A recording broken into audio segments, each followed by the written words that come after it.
Kalau mau bahas mengeluh, nggak usah pengertian, nggak usah pakai itu. Semua orang dasarnya mengeluh, karena manusia diciptakan. Baik, saya buktikan ya, benar nggak? Manusia itu diciptakan berkeluh kesah. Surat 70 ayat 19. Oh iya, kita dulu ya. Benar nggak? Manusia itu diciptakan bersifat suka mengeluh. Bismillahirrahmanirrahim. Sungguh manusia diciptakan bersifat suka mengeluh. Betul. Berarti orang mengeluh itu wajar nggak? Wah, kata siapa?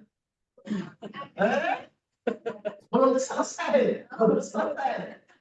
Manusia memang diciptakan suka mengeluh, betul. Tapi ada komanya sampai ayat 22. Terus? Ayat 20. 19 tadi ulang sampai 22. Sungguh manusia diciptakan bersifat suka mengeluh. Betul ya, terus? Apabila dia ditimpa kesusahan, dia berkeluh kesah. Ayo, betul? Wajar? Masih ngomong wajar. Terus? Dan apabila mendapat kebaikan atau harta, dia jadi kikir. Betul? Nah, perlu nggak, Betul nggak? Ada yang betul ada yang tidak. Coba diulang lagi maksudnya dari 19 sampai 22. Sungguh manusia diciptakan bersifat suka mengeluh. Manusia diciptakan bersifat suka mengeluh, itu dasarnya. Betul? Uang kurang? Suami nggak pulang-pulang? Istri cerewet? Setuju? Oke, terus? Apabila dia ditimpa kesusahan, dia berkeluh kesah. Betul ya? Terus? Dan apabila mendapat kebaikan atau harta, dia jadi kikir. Nah ini Pak. Tapi ada golongan yang tidak pernah mengeluh, yang tidak pernah kikir. Menurut Al-Quran, ayat 22-nya Pak. Kecuali orang-orang yang melaksanakan sholat. Jadi menurut Al-Quran, orang sholat mengeluh atau tidak? Bapak Ibu sudah sholat? Bukan. Menurut Al-Quran, orang sholat itu mengeluh nggak? Seharusnya tidak. Sekarang saya tanya, Bapak Ibu sudah sholat? Tapi masih mengeluh? Tapi sudah sholat? Ya. Jadi sudah sholat atau merasa sholat? Karena tolak sholat, karena tolak ukur Al-Quran itu nggak mungkin salah. Menurut Al-Quran, orang yang sholatnya benar itu tidak akan mengeluh. Tapi saya sudah sholat Ustaz, silakan, kan boleh merasa. Tapi apakah sholat kita termasuk yang tolak ukurnya mengeluh atau tidak mengeluh? Karena orang sholat itu menurut Al-Quran tidak mengeluh. Kenapa orang sholat menurut Al-Quran tidak mengeluh? Karena ketika kita benar-benar sholat, setiap permasalahan yang Bapak Ibu hadapi harusnya ditolong oleh. Mohon maaf, saya mau nanya. Sebesar apapun masalah Bapak Ibu, kalau Allah nolong beres. Berarti kalau misalnya sekarang Allah belum menolong, berarti salah siapa? Salah kita. Salah satunya salah di mana? Sholat. Al-Baqarah ayat 43. Ya. Jadi ini yang harus kita gali, kita kupas, buktikan. Benar nggak? Kalau sholatnya benar, Allah menolong. Berarti kalau sekarang belum ditolong, pasti mengeluh kan? Berarti ada yang harus diperbaiki di sholat. Dan mohonlah pertolongan kepada Allah dengan sabar dan sholat. Terus? Dan sholat itu sungguh berat, kecuali bagi orang-orang yang khusyuk. Mohonlah pertolongan kepada Allah dengan sabar dan sholat. Dan sholat itu sungguh berat, kecuali bagi orang-orang yang khusyuk. Berarti sholat yang jadi penolong itu siapa Bapak Ibu? Untuk sholat khusyuk itu mudah atau sulit? Sulit atau nggak tahu caranya? Sulit atau tidak tahu caranya? Kenapa Bapak Ibu nggak belajar caranya?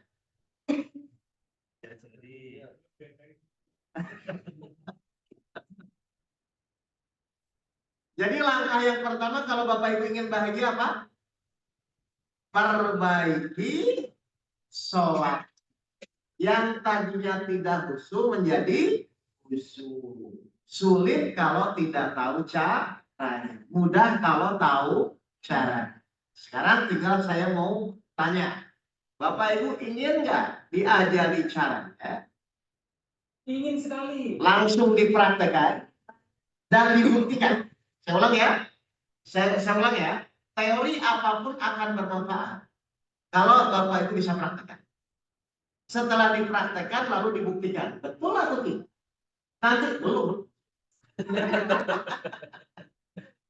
Betul atau tidak, nanti kalau Bapak Ibu benar-benar mempraktekkan, permasalahan Bapak Ibu akan ditolak.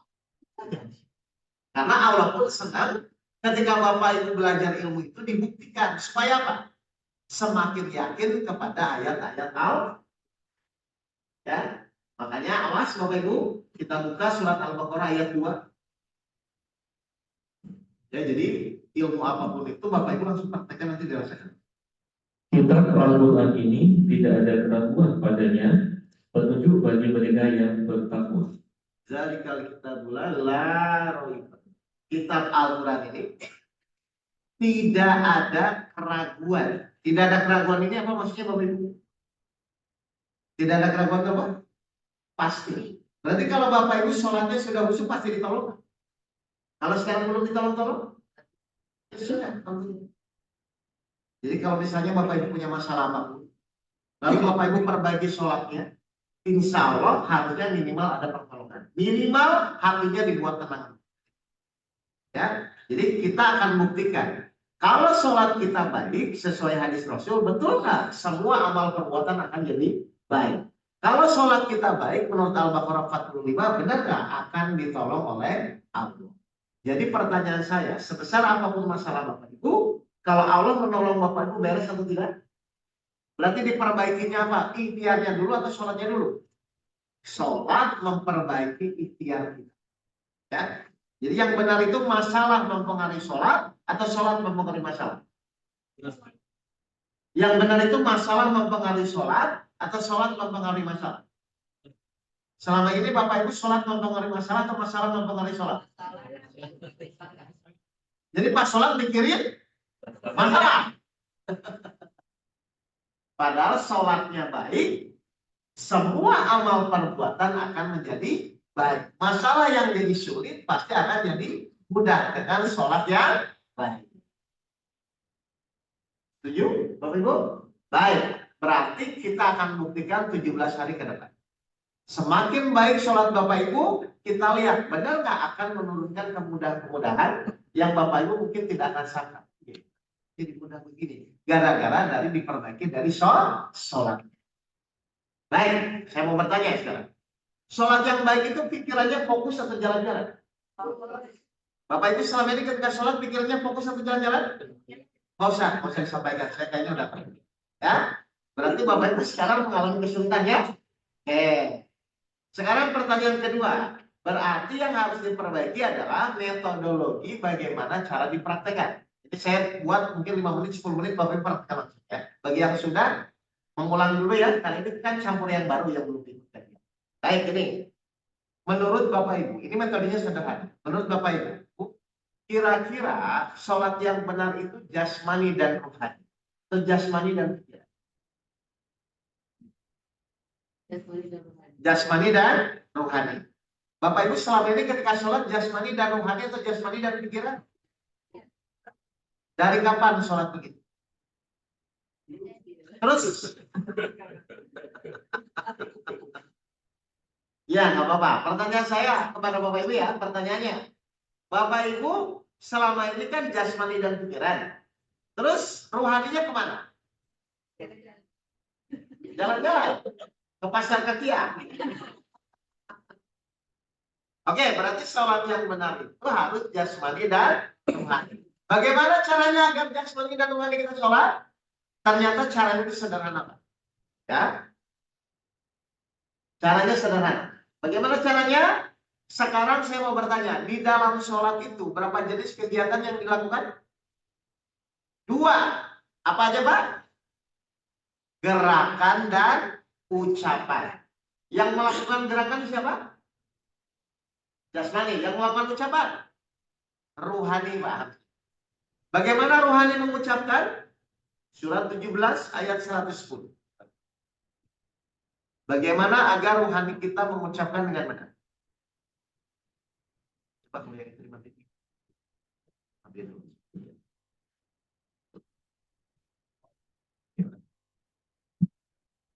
Katakanlah Muhammad, serulah Allah atau serulah Ar-Rahman. Terus, Dengan nama yang mana saja kamu dapat menyeru, karena dia mempunyai nama-nama yang terbaik atau Asmaul Husna. terus. Dan janganlah engkau mengeraskan suaramu dalam sholat, dan janganlah pula merendahkannya, dan usahakan jalanlah tengah di antara kedua itu. Janganlah engkau mengeraskan suaramu dalam sholat. Dan jangan pula merendahkannya. Ambillah jalan tengah di antara keduanya itu. Ini untuk ucapan atau gerakan, Bapak? Untuk ucapan, jangan terlalu keras, jangan terlalu pelan. Ambil jalan tengah di antara keduanya itu. Berarti sholat itu boleh dalam hati atau harus bersuara?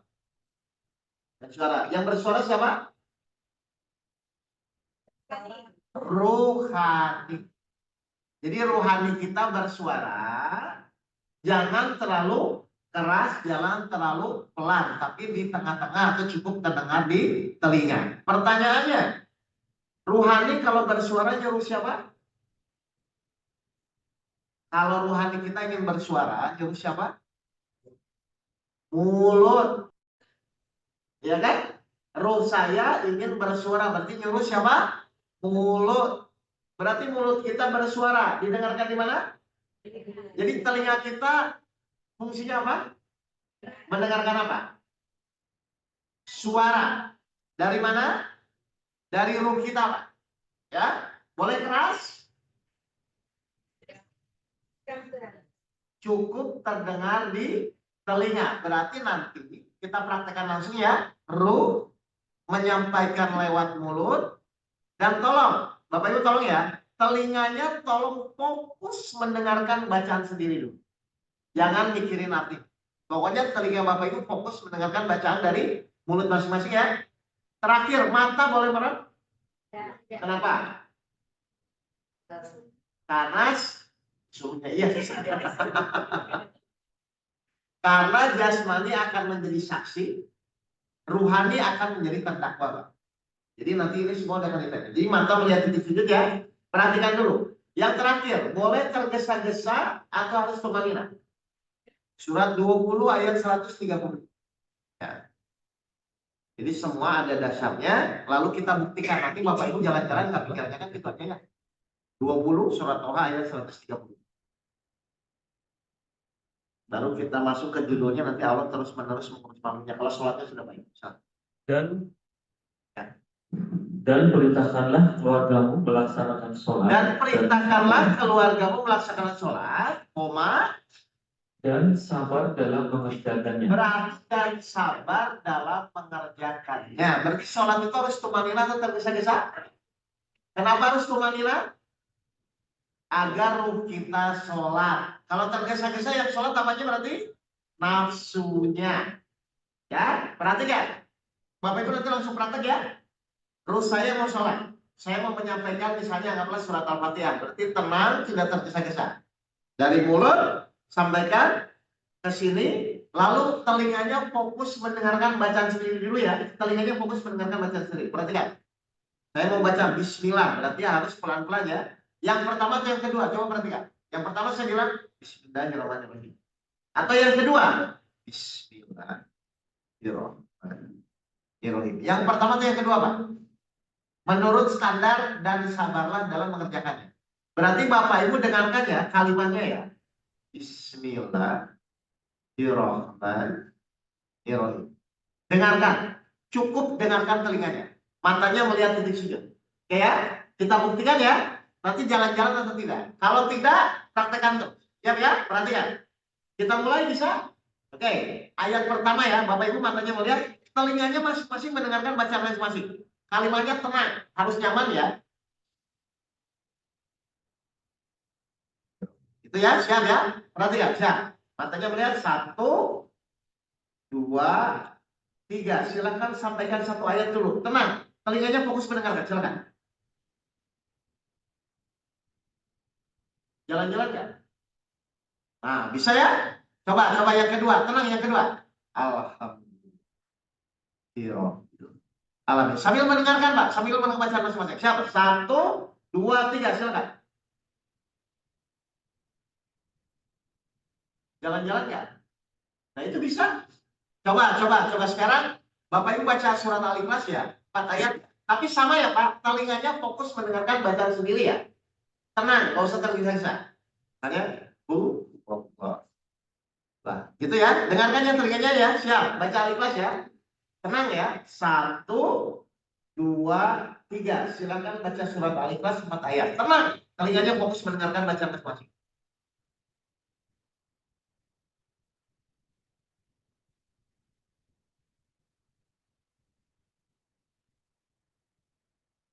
Jalan-jalan kan?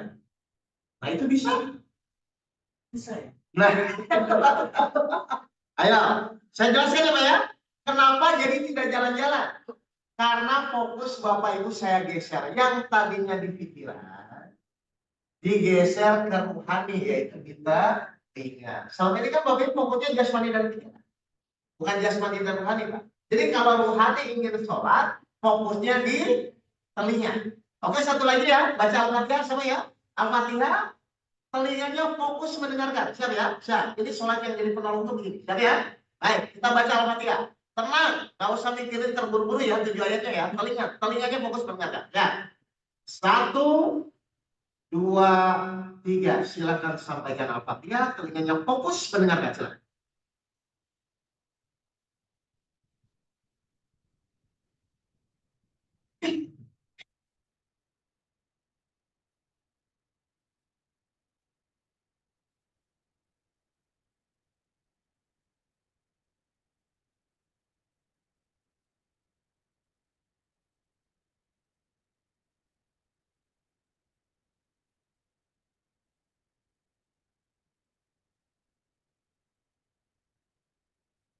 Yo, fokus atau jalan-jalan? Ada yang mulai terenyuh hatinya ya? Nah, mau nangis kan? Saya jelaskan ya. Kenapa tiba-tiba rasanya muncul mau nangis? Karena ruh Bapak Ibu baru sholat. Saya mau nanya, sudah berapa tahun ruh Bapak Ibu nggak sholat? Jadi silahkan buktikan, silahkan praktekkan kalau Bapak Ibu perbaiki sholat seperti tadi. Mulai nanti zuhur, asar, maghrib, isya, besok perbaiki, semakin tenang, semakin tumanina, insya Allah, Allah sesuai janjinya akan membuahkan pertolongan. Jadi kenapa sekarang kita masih sulit bahagia? Karena sholatnya kurang sesuai dengan yang disampaikan. Karena sholatnya belum jadi penolong. Padahal Rasul sudah bilang, ketika seorang manusia sholatnya baik, maka semua amal perbuatan akan jadi baik. Tapi ketika orang buruk sholatnya, maka semua amal perbuatan akan menjadi buruk. Ternyata untuk bahagia itu mudah atau sulit? Mudah. Karena tergantung dari diri kita, bukan tergantung dari keadaan. Berarti yang pertama kita merubah apa? Sholatnya. Jelas Bapak Ibu ini? Surat 20 ayat 132 yang kemarin, yang tadi dilanjutkan. Jadi sebenarnya rumus bahagia itu sudah ada di dalam Al-Quran ya, cuma Bapak Ibu lupa aja kan. Dan perintahkanlah keluargamu melaksanakan sholat dan sabar dalam mengerjakannya. Oke, sholat yang tumanina ya, perhatikan komanya apa? Kami tidak meminta rezeki kepadamu, kamilah yang memberi rezeki kepadamu. Baik, jadi ketika sholat kita Bapak Ibu baik, maka janji Allah apa? Melapangkan, mencukupkan rezeki kita. Kok saya banyak hutang, kok kayaknya ujroh belum keluar, kok misalnya apa-apa, ternyata salah satu penyebabnya dari kualitas sholat kita. Kenapa masalah saya belum ditolong? Ternyata sadari kualitas sholat kita. Ini kan sederhana kan Pak? Praktek caranya kan Pak, nggak sulit ya? Karena buat saya lebih baik ilmu itu sederhana dan bisa dipraktekkan. Ini bisa dipraktekkan semua nanti? Nah, perhatikan satu hari ini aja Pak. Gini. Kan tadi hadisnya jelas kan? Sholatnya baik, semua jadi baik kan Pak? Berarti kalau nanti zuhur Bapak baik, berarti zuhur sampai asar jadi baik semua. Terus asar sholat Bapak Ibu baik, berarti asar sama maghrib jadi baik. Maghrib sampai baik, maghrib sampai isya jadi baik. Isya baik, isya sampai subuh jadi baik. Jadi sebenarnya setiap hari itu sebenarnya kita tuh tujuannya meningkatkan kualitas sholat kita. Rezeki gimana rezeki? Rezeki tergantung dari kualitas sholat kita. Sholat yang baik, Allah bilang aku tidak meminta rezeki darimu, tapi akulah yang menjamin rezeki kita. Bayangkan, Bapak Ibu cuma disuruh menjalankan ibadah dengan benar, sholat dengan benar, Allah akan menjamin rezeki. Jadi Bapak Ibu percaya sholat itu jadi penolong? Nah, kalau begitu lebih baik emosi atau perbaiki sholat? Kita ngapain emosi juga tidak berubah keadaan. Bapak Ibu senang emosi atau senang bahagia? Nah, terus kenapa pilih emosi kalau gitu? Karena emosi itu merusak kualitas kesusuan dalam sholat. Ada pertanyaan? Halo? Ustaz, Ya. kalau lihat anak-anak apa ini bentuk suasana juga ya. Nah, Kalau mungkin selama ini kita dikatakan saya mau bertanya, semua kejadian yang Allah kasih itu sebenarnya baik atau tidak? Jadi mau kondisinya enak, sebenarnya gini, enak tidak enak itu karena standarnya dari Allah atau karena sesuai nafsu kita? Jadi yang menurut kita enak, menurut Allah belum tentu. Contoh gini saya tanya. Bapak Ibu punya anak nih, punya anak. Anak itu minta apapun kepada Bapak Ibu, selalu dikasih. Kira-kira setelah besar, dia mudah diatur atau sulit diatur? Kau tahu? Terus kenapa dikasih terus lagi? Nah, jadi belum tentu kejadian-kejadian yang menimpa diri kita itu, Pak, meskipun itu tidak sesuai dengan keinginan kita, itu tidak baik. Pasti ada tujuan Allah yang baik. Salah satunya apa? Kalau Bapak Ibu terus dikasih kejadian enak terus latihan sabarnya di mana? Padahal untuk mendidik diri kita itu, kita perlu nggak belajar sabar? Perlu, tapi syarat Allah nolong kan dua. Mohonlah pertolongan kepada Allah dengan sabar dan sholat. Berarti ada dua kejadian yang akan menimpa kita. Kejadian enak dan kejadian tidak enak. Menurut Bapak Ibu yang baik yang mana? Makin baik Ini apa? benar, jawabnya sadar. Menurut Bapak Ibu, kejadian yang baik itu yang mana? Yang enak atau yang tidak enak? Dua-duanya baik harusnya. Bagi siapa, Pak? Bagi yang sadar. Kalau yang nggak sadar,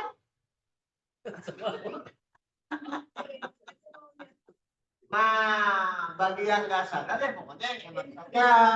Padahal mau enak tidak enak, ternyata kalau dari sudut pandang Allah itu pasti baik. Dari sudut pandang nafsu kita, seakan-akan nggak baik.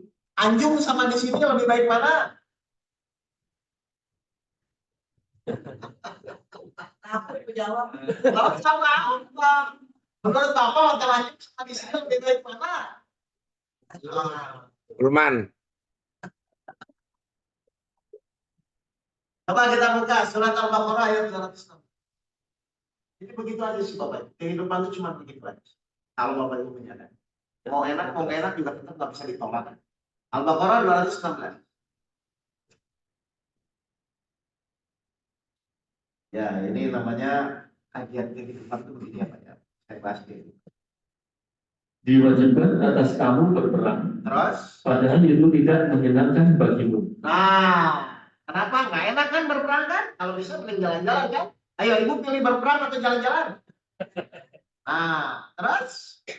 Tetapi boleh jadi kamu tidak menyenangi sesuatu, padahal itu baik bagimu. Nah, terus? Dan boleh jadi kamu menyukai sesuatu, padahal itu tidak baik bagimu. Oh, terus? Allah mengetahui, sedang kamu tidak mengetahui. Ini yang bilang siapa? Berarti yang benar siapa? Jadi meskipun Bapak Ibu dalam kondisi tidak enak, tetap baik nggak? Menurut siapa? Menurut kita? Jadi Bapak Ibu mengikuti siapa?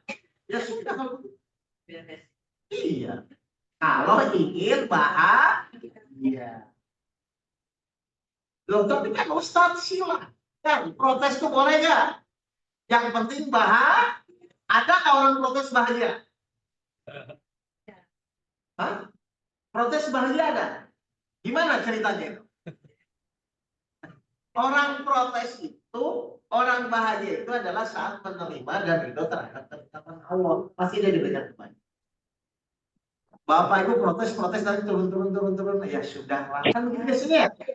Kira-kira lebih baik ya sudahlah di awal atau protes di awal? Sambil mohon kepada Allah, tolong ya Allah masalah saya. Akhirnya ketika Bapak Ibu ikhlas, karena keikhlasan Bapak Ibu ditolong, akhirnya Bapak Ibu dipindah. Ya kan? Pindah ke mana? Transit. Ke Anjung lagi. Karena Bapak Ibu dapat voucher dari Anjung. Paham kan nih Bapak Ibu? Jadi kehidupan itu Bapak Ibu suka tidak suka, Bapak Ibu akan menjalani dua hal. Kejadian enak dan tidak enak. Dari mana saya tahu? Surat 21 ayat 30. Ya. Jadi Allah tuh selalu bilang sebenarnya semua aturan dalam hidup itu ada di dalam Al-Quran Bapak Ibu. Kejadian Bapak Ibu akan diuji dengan dua hal. Apa kata Allah? Setiap yang bernyawa akan merasakan mati. Terus? Kami akan menguji kamu dengan keburukan dan kebaikan. Ayo, berarti Bapak Ibu akan diuji oleh dua hal apa? Hal enak dan tidak enak. Berarti Bapak Ibu tahu nggak Bapak Ibu akan diuji dengan dua hal ini? Nah, kemarin di Anjum enak nggak? Di sini pas nggak ayatnya? Pas. Loh, kok di Al-Quran begitu kok? Sekali lagi baca. Pas kan? Berarti kita menjalani Al-Quran kan? Coba sekali lagi. Setiap yang bernyawa akan merasakan mati. Selama Bapak Ibu bernyawa pasti mati kan? Tapi kata Allah terus? Kami akan menguji kamu. Kami akan menguji kamu. Berarti pastinya Pak? Pasti dengan apa? Dengan keburukan dan kebaikan. Tuh. Jadi masalahnya apa? Kalau di Al-Quran sudah disampaikan. Emang gak ada masalah Bapak Ibu aja cari masalah sama Allah. Giliran dikasih enak, alhamdulillah ya Allah. Gimana? Mau enak mau tidak. Harusnya tetap apa? Alhamdulillah. Kenapa? Karena semua pemberian dari kalau sadar. Nanti keluar pintu ini ada yang sadar, ada yang belum sadar. Ya nggak apa-apa namanya orang berpikiran bebas-bebas aja Pak. Karena semua manusia itu diberikan akal dan pikiran untuk berpikir. Cuman kalau buat saya, lebih baik akal dan pikiran Bapak Ibu dipakai untuk mengikuti petunjuk daripada mikir yang lalu. Ini menurut petunjuk apa? Oh ternyata semua manusia pasti akan diuji. Dengan apa? Dengan hal enak dan tidak enak, keburukan dan kebaikan. Jadi wajar nggak manusia akan diuji dengan itu? Nah kalau wajar terima atau marah-marah? Nah kalau marah-marah itu wajar atau tidak wajar? Nah Bapak Ibu selama ini orang wajar atau tidak wajar?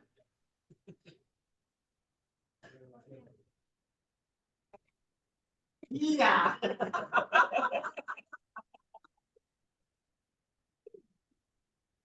Silakan.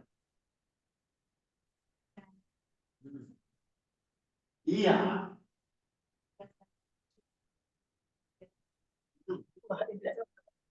Ya, menyikapi masalah sakit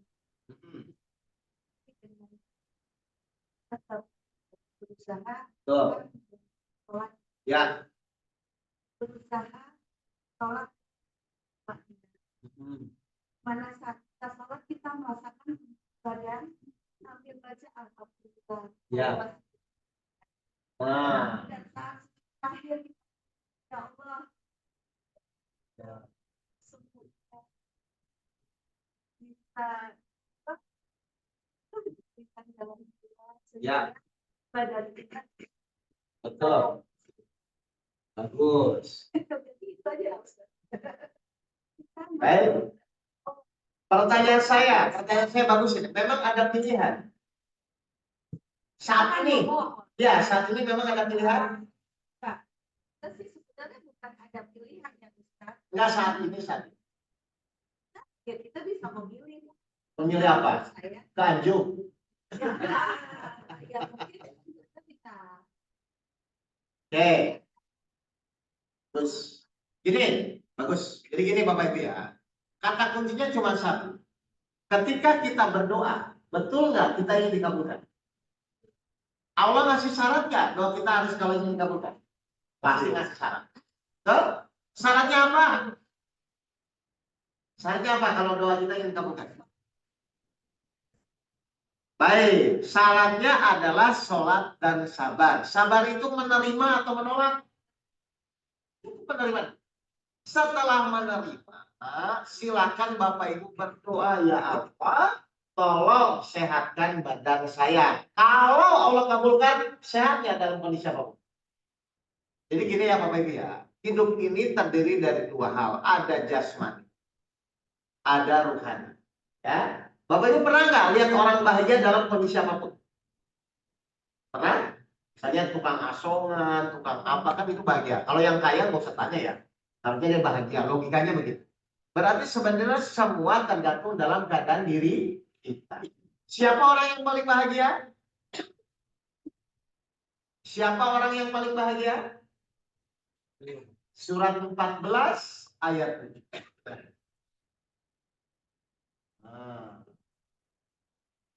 Surat 14 ayat 7. Wajib tapi ikhtiar Ibu ya. Saya tidak melarang. Silakan Bapak Ibu ikhtiar. Dan ingatlah ketika Tuhanmu memaklumkan, sesungguhnya jika kamu bersyukur, niscaya aku akan menambah nikmat kepadamu. Ini janji siapa ini? Allah akan nambah apa? Nikmat itu berarti semakin tenang atau semakin emosi? Semakin nikmat berarti apa? Rezeki semakin lancar atau semakin seret? Oke, ini janji Allah ya. Terus? Tetapi jika kamu mengingkari nikmatku, maka pasti azabku sangat berat. Kalau tidak bersyukur diapain? Sekarang pertanyaan saya, berarti bersyukur itu ada pilihan nggak? Emang mau diazab? Berarti bersyukur ada pilihan nggak?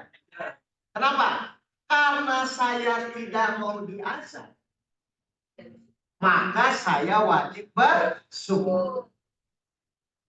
Berarti bersyukur itu wajib atau tidak? Bagi siapa yang tidak mau diazab? Bapak Ibu mau diazab? Berarti ada pilihan nggak? Berarti yang milih siapa ini? Karena Bapak Ibu yang milih harusnya berat atau kesadaran. Halo? Karena Bapak Ibu yang milih berarti harusnya berat atau kesadaran. Masa kesadaran? Masa milih nggak sadar? Berarti orang mengeluh itu sadar atau tidak? Berarti selama ini Bapak Ibu sadar atau tidak?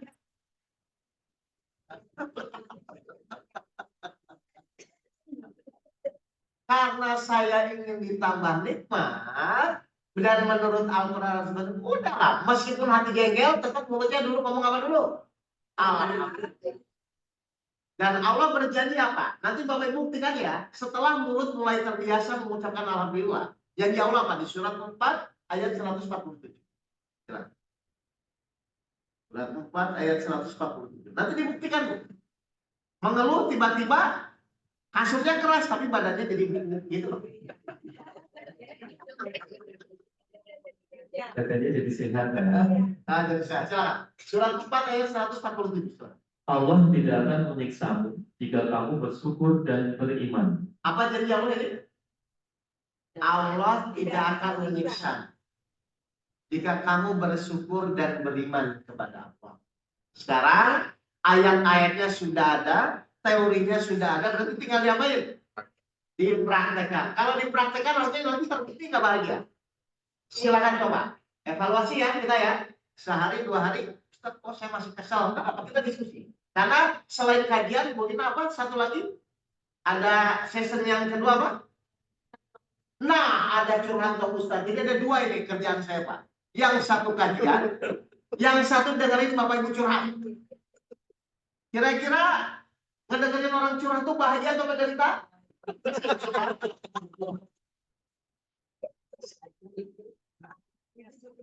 Gak apa-apa, memang tugas saya ya. Jadi tugasnya itu ada 2 Bapak Ibu. Satu kajian, yang kedua mendengarkan orang curhat bersama solusinya seperti apa. Ya. Pakai nomor nggak? Ya pokoknya kepurin aja. Kalau nggak salah 20 real per ini ya. Soalnya kayaknya antri nih, Tan. Kenapa saya begitu? Karena 2024 pun saya termasuk yang 2 hal ini. Kajian dan curhat. Karena dulu waktu 2024 lebih parah Pak. Kita nggak bisa keluar hotel Pak. Bapak Ibu tuh di sini udah alhamdulillah. Kita melihat lobby aja 2 minggu pas mau keluar ke Arafah. Baru melihat lobby. Karena apa? Karena kita kisahnya tidak seperti Bapak Ibu. Punya tawakal, punya musuh, kita nggak ada. Bapak. Ya, itu sejarah dulu kita. Ya. Jelas ini Bapak Ibu semua? Jadi insya Allah nanti selama 17 hari ke depan, kalau menurut Bapak Ibu ini kajian ini bermanfaat, kita akan rutin ya kalau bermanfaat ya. Tapi kalau saya malas ya udah nggak apa-apa. Pokoknya silahkan bagi yang mau ikut kajian. Jam berapa ya kira-kira? Pasnya jam berapa? Saya minta kesepakatan setengah 6 aja ya. Jam 5. Ya setelah. Ya pokoknya ya. Oh ya. Oh ya. Ya. Betul. Kajian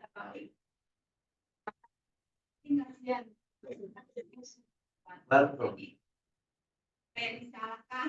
Oh gitu ya.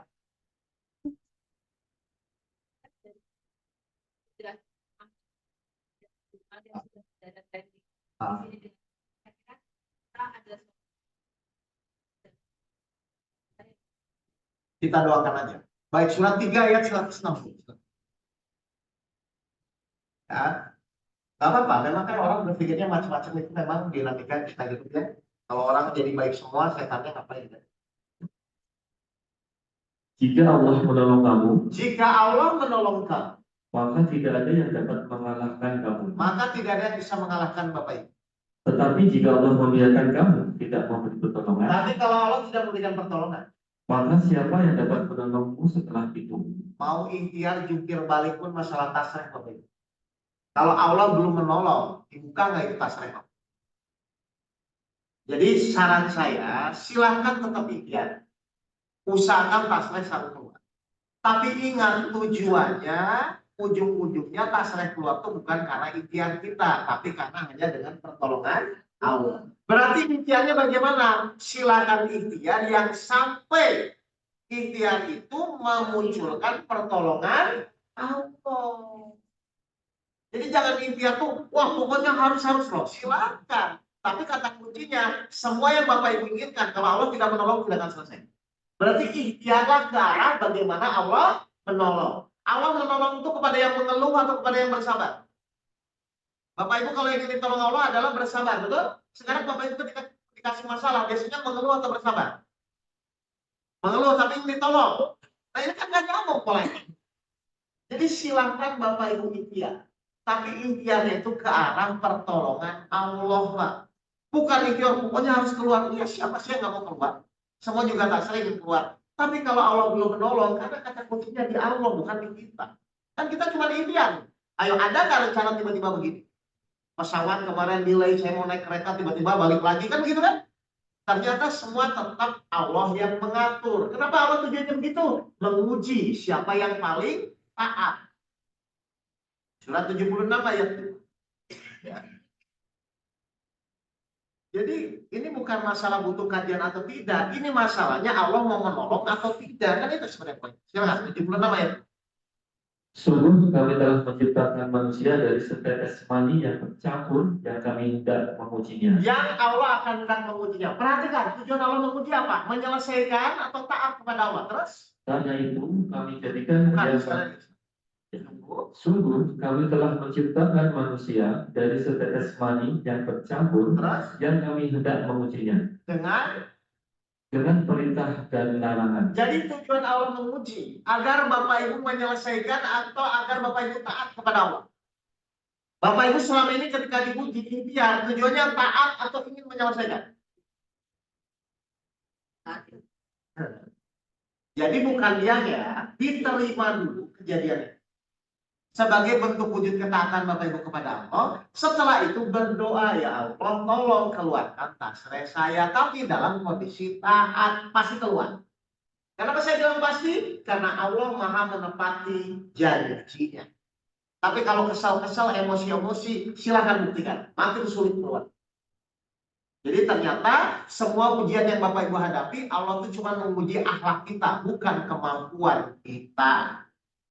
Tujuan orang beriman, bedanya orang beriman dan orang beriman apa? Saat dipuji akan terlihat dari akhlaknya di dalam menjalani ujian. Apakah ikhlas, apakah menerima, atau tetap protes dengan keinginan. Padahal mohon maaf ya, bisa nggak Allah mengeluarkan tasrih hari ini? Tapi Allah lihat apanya? Akhlak kita saat menjalani. Jadi setan pun nggak ingin anak bapak ibu bagus sama Allah. Jadi yang perlu emosi kan? Ya dibiarkan, makin sulit, makin emosi. Akhirnya hidup paling berat sendiri, yang lain nggak punya masalah. Saya yang paling berat masalah. Jelas ya bapak ibu ya?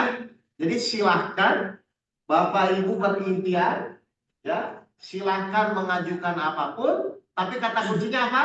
Ikhtiar itu harus mengundang pertolongan Allah. Karena menurut ayat surat 3 160, jika Allah menolong kamu, maka tidak ada yang bisa mengalahkan kamu. Tapi jika Allah tidak menolong, maka siapakah yang bisa menolong Allah setelah itu? Paham ini? Jadi tujuan ikhtiar itu untuk menyelesaikan masalah itu supaya Allah menolong. Supaya Allah menolong. Kenapa harus supaya Allah menolong? Karena hanya Allah yang bisa menolong. Bapak Ibu sadar hanya Allah yang bisa menolong? Nah kalau sadar ya perbaiki akhlak Bapak Ibu sama Allah. Jadi kalau saya ngeluh, kira-kira Allah bakal nolong. Nah itu tahu jawabannya. Kalau saya emosi, kira-kira Allah bakal nolong nggak? Nah kalau misalnya itu menjauhkan dari pertolongan Allah, apa yang kita lakukan?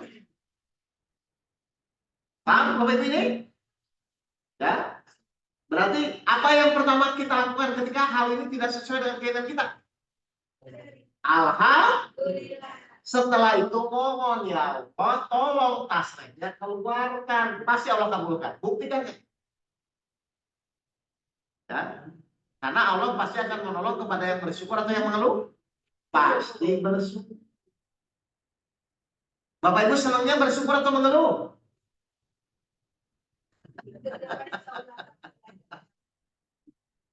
Gak apa-apa, ini kan baru ya, kita baru ketemu, kita baru diskusi. Ini perkenalan dulu Bapak Ibu. Jadi ada acaranya ada berapa? Ada 2 ya, kajian dan curhat. Curhatnya kita di Mekah aja. Baik, ada pertanyaan lagi? Silakan, silakan. Kita masalah kita Ya, ya. Oh ya, ya, ya. ketika misalkan kita dengar suara kita sholat Ya, ya, dalam sholat ya. dengar, Ah. apakah itu sudah memenuhi bahwa itu adalah ucapan dan rohani atau belum? Oke. Sekarang Bapak praktek ya. Bapak baca Al-Ikhlas tadi. Terus saya ngomong, tapi Bapak fokus sama kalimat Bapak ya.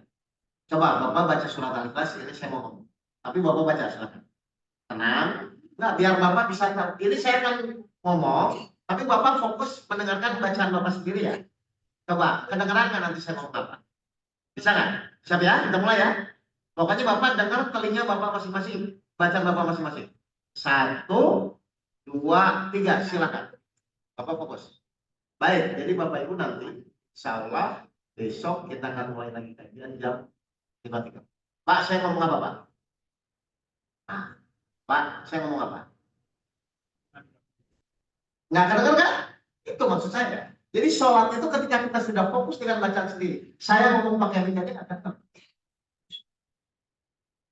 Nanti dicoba ya. Jadi ternyata bisa kalau kita fokus dengan telinga kita masing-masing. Itu sekeras apapun suara di samping itu kan. Kenapa saya tahu kan saya udah jalan. Ada di samping ngomong, pokoknya kita fokus aja sama game. Cuman pasti godaan setan akan turun naik lagi. Bapak akan dibuat kepo, akan dibuat itu nanti. Tapi tetap aja fokus dengan fokus telinga masing-masing. Kalau nggak kan? Ya, berarti sholat itu apa? Mengurangi rasa kepo. Tahu kepo? Ingin tahu urusan orang. Karena kita udah fokus sama diri sendiri. Tapi kita wajib membantu orang lain. Jelas ya Pak ya? Jadi prinsipnya sebenarnya sederhana. Apa prinsipnya? 1, silakan ikhtiar. Tapi ikhtiar itu harus menuju ke arah pertolongan Allah. Karena kalau Allah tidak nolong, Bapak Ibu tetap akan selesai masalahnya. Meskipun jungkir balik seperti apa.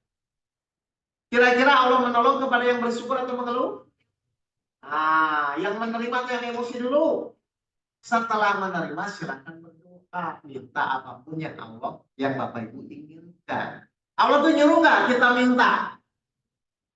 Nah, kalau Allah yang nyuruh kita minta, harusnya dikasih nggak? Kenapa nggak dikasih? Nah, karena mungkin kita minta dalam keadaan tidak ridho, tidak ikhlas terhadap pertolongan Allah. Silakan, Pak. Ya.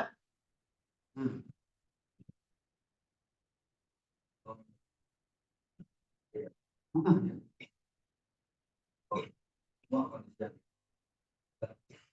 Ya, nah, pokoknya ya, ya, ya. kita tahu bahwa yang ini hakikatnya datang dari Allah. Betul. Kemudian tapi tidak semua ujian tidak jadi dengan serta otomatis ada syaratnya gitu. Betul.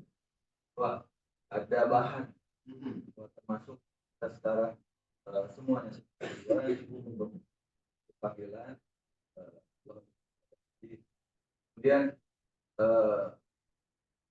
yang memfasilitasi kita misalnya sekarang Ya.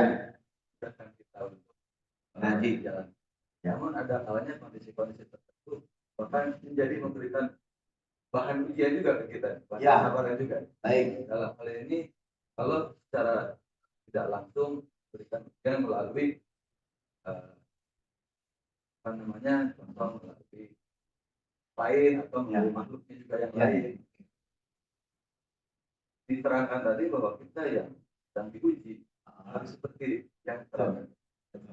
Kemudian karena pihak yang memuji juga sama-sama itu Allah. Ya. Itu bagaimana hukumnya dengan yang memuji? Baik. Surat 17 ayat 7. Silakan. Ini saya diuji sama istri, Pak. Si istri cerewet gitu kan. Ini gimana nih istri saya? Kan kasihan nanti kalau cerewet. Kan gitu. Surat 17 ayat 7. Bapak kata apa?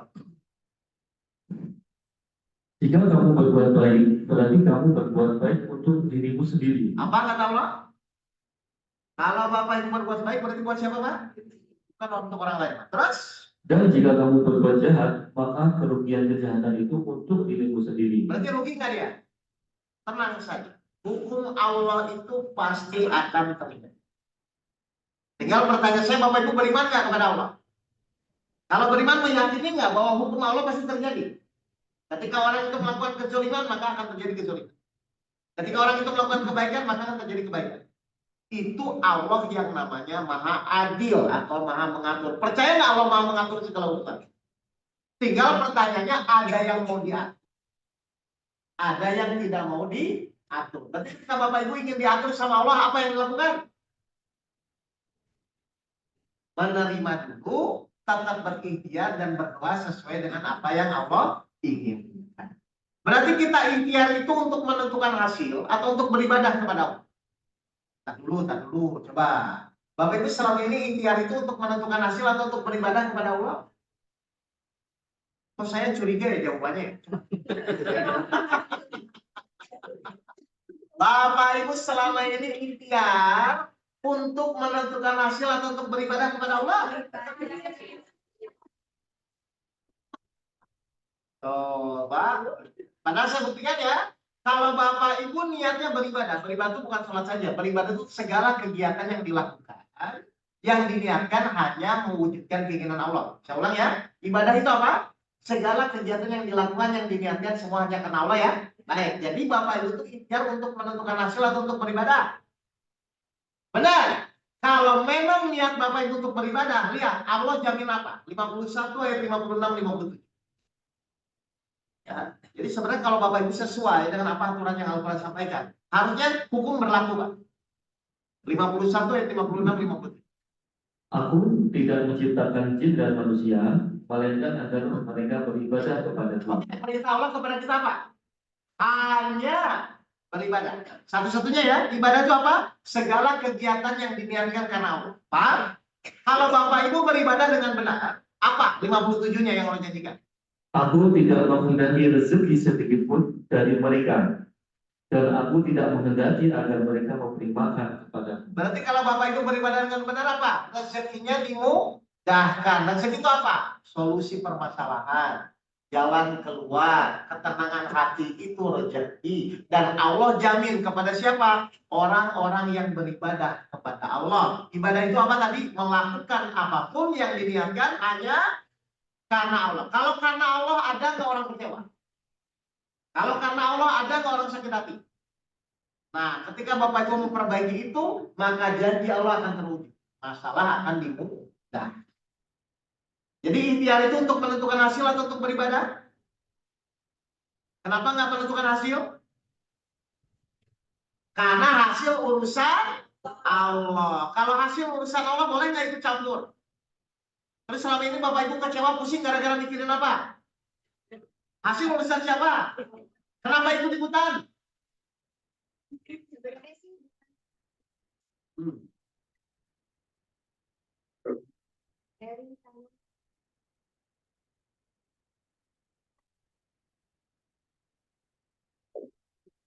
Oh.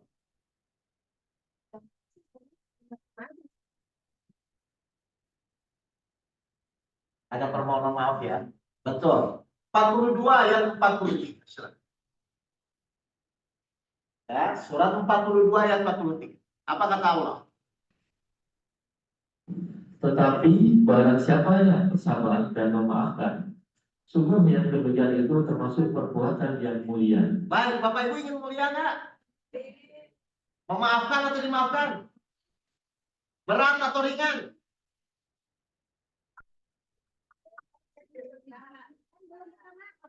Iya. Coba baca-baca.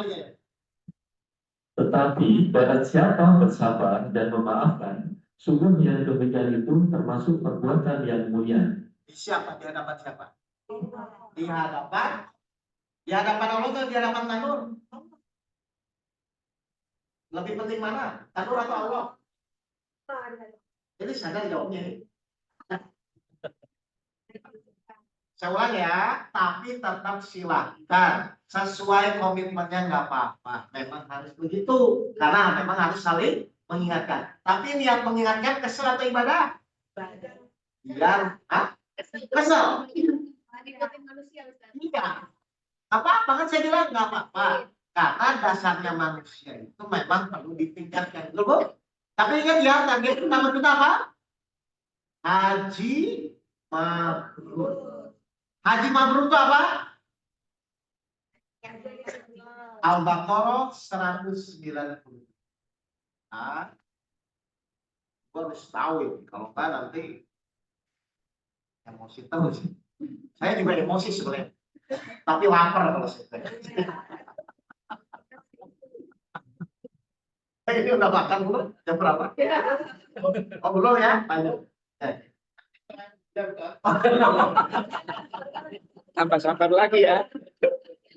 Sama. Kesabaran. Bakal haji itu apa? Bapak Ibu biar pegang ya. Bakal haji itu apa yang harus kita pegang sampai nanti ke Arafah ya. Jadi maklum ya. Apa bakal haji itu? Nanti kita bahas besok aja.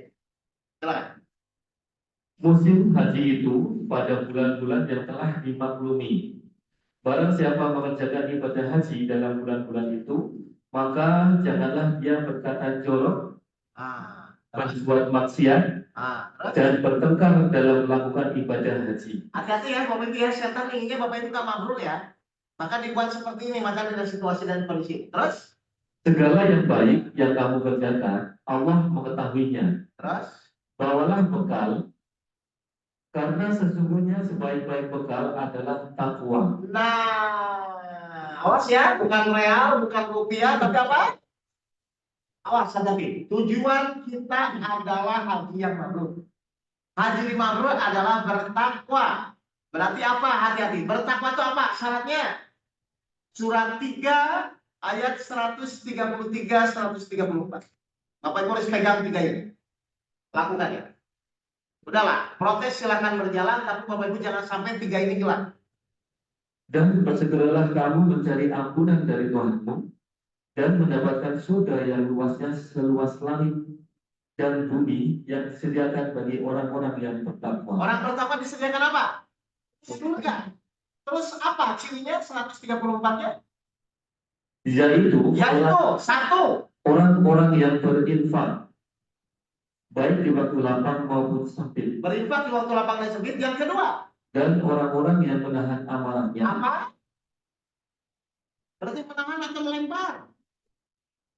Tapi tetap ikhtiar. Yang ketiga, dan memaafkan kesalahan orang lain. Ini loh, jangan sampai hilang niat. Terus Dan Allah mencintai orang yang berbuat kebaikan. dan dicintai oleh Allah.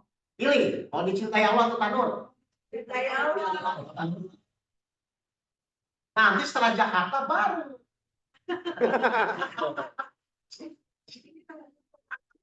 Baru apa kan? Baru silaturahmi kan? Silakan, silakan. Nah, ya.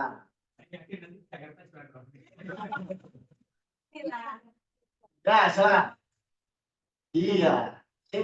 Jadi berdasarkan tadi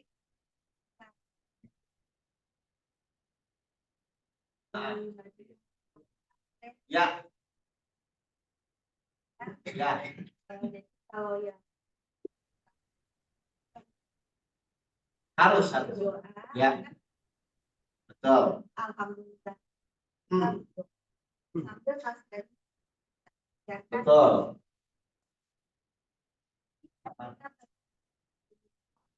Betul. Gimana supaya tahu turunnya? Ah. Manusianya gitu. Wah. Kan kita ke manusia Allah udah Betul. kita udah Ya. doa. Oke. Betul. Saya Betul. Saya tanya gini, kalau Allah nanti mengabulkan doa itu, ya Allah, tolong kasih saya di book misalnya. Misalnya nih, kalau Allah mengabulkan, berarti nanti pas ibu ngomong ke bawah dikabulkan. Kan kata kuncinya Allah mengabulkan atau tidak dulu. Jadi kita ikhtiar itu dalam rangka mewujudkan apa yang Allah kabulkan itu loh, Bu. Tapi kalau Allah belum mengabulkan, ibu mau emosi pun itu kasus tetap keras. Makanya masukin open jadi open. Jadi tetap silahkan Bu ya, silahkan. Saya akan melarang orang itu harus wajib ikhtiar, karena dalam ikhtiar itu ada ibadah itu loh, Bu. Nah, apa ikhtiar dalam beribadah? Di situ pasti ada kesabaran, di situ pasti ada keikhlasan, di situ pasti ada ketawakalan. Jadi memang kita wajib ikhtiar, tapi tujuannya adalah ibadah. Supaya apa? Pertama haji kita supaya lebih mabrur gitu loh. Ya, jelas Bu? Jadi ikhtiar itu wajib ya. Bukan tidak ya. Tapi dengan niat semua dilakukan hanya karena Allah. Kalau Allah ya saya kabulkan, insya Allah jadi itu. Bisa mungkin karena bertumbuk sama temennya yang gemuk. Jelas semua? Baik, kalau jelas itu dulu. Ada yang tanya, Ustaz? Oh, ada yang nanya. Sabar. Oh, di Zoom. Ini soalnya sambil orang sama zaman dulu yang di Indonesia. Masa di sana. Jadi kajiannya 3 bulan. Bentuk ikhtiar yang seperti apa yang menimbulkan pertolongan Allah, Oke. Ustaz? Ikhtiar yang diniatkan untuk Allah bukan diniatkan untuk menyelesaikan masalah. Gus, surat 10 ayat 109. Apa kata? Surat 10 ayat 109. Bentuk ikhtiar seperti apa yang harus kita lakukan? Dan ikutilah apa yang diwahyukan kepadamu. Satu, berarti Bapak Ibu harus mengikuti Al-Quran, bukan pikirannya sendiri. Mohon maaf, selama ini Bapak Ibu itu ikhtiar dalam rangka ikut petunjuk atau pikir sendiri. Terus petunjuknya buat apa? Oh, Pak. Jadi ikhtiar itu dalam rangka mengikuti petunjuk Al-Quran. Berarti hasil urusan Allah kita tetap ikhtiar. Berdoa niatnya hanya menjalankan perintah Allah, dikabulkan tidak dikabulkan itu urusan Allah. Jadi akal ini dipakai untuk mengikuti petunjuk. Apa petunjuknya saat menjalani ikhtiar terus? Dan bersabarlah hingga Allah memberi keputusan. Berarti ikhtiar itu harus dalam keadaan apa? Sabar. Ya. Sabar itu sulit atau mudah? Sulit atau nggak tahu caranya? Nah, nanti dibahas besok bagaimana caranya, nanti dijalani lagi. Kalau Bapak Ibu misalnya ikhtiar tidak dalam keadaan sabar, kira-kira istiqomah atau putus asa? Makanya tetap harus ada sabar, Pak. Bapak Ibu suka nggak suka tapi sabar. Karena kalau nggak sabar, Bapak Ibu putus asa. Silakan ngomong, kasur keras, besok kasur keras, besok kasur keras. Sampai hari ke-13, keras, akhirnya pulang kita ke Indonesia. Yang penting kita sabar, apapun kondisinya tetap dijalani. Karena suka tidak suka orang itu menjalani hidup atau memikirkan hidup, menjalani hidup karena petunjuknya sudah ada. Jelas ya? Ada lagi? Udah cukup ya? Baik. Sarapannya berapa? Sekarang. Setengah 9. Baik, terima kasih Bapak Ibu. Ya, kalau kajian ini bermanfaat, kita akan kajian lagi untuk mengisi hari-hari gini. Sampai ketemu lagi. Mari kita tutup dengan bacaan mendalam bersama-sama dan doa kepada majelis. Alhamdulillahirabbil alamin. Subhanallah. Subhanakallahumma wa bihamdika asyhadu an la ilaha illa anta astaghfiruka wa atubu ilaik. Assalamualaikum warahmatullahi wabarakatuh.